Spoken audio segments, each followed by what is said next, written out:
Trump hits Brazil with 50% tariffs and sanctions, judge in Bolsonaro case. Judge Alexandra de Moraes has been leading an investigation into former Brazilian President Jair Bolsonaro. US officials said on Wednesday that they will sanction Brazilian Supreme Court Judge Alexandra de Moraes, accusing him of authorizing arbitrary pre-trial detentions and suppressing freedom of expression.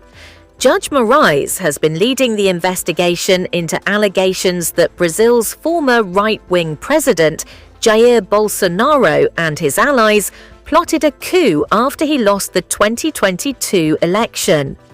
Bolsonaro has denied those allegations and has called Judge Moraes a dictator. Shortly after the sanctions were announced, US President Donald Trump signed an executive order that raised tariffs on Brazil to 50%.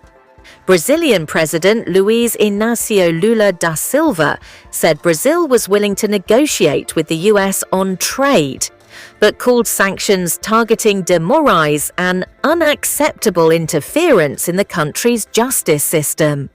He said on X that Brazil had accumulated a significant trade deficit in goods and services with the United States over the past few decades, and that the measures undermine national sovereignty and the historical relationship between the two countries. Trump had threatened to impose the steep tariffs earlier this month in a letter he shared on social media to Lula.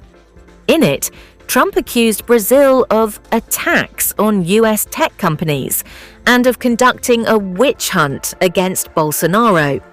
The executive order on tariffs excludes several of Brazil's major exports from the steep taxes, including orange juice, some aircraft parts, and energy products.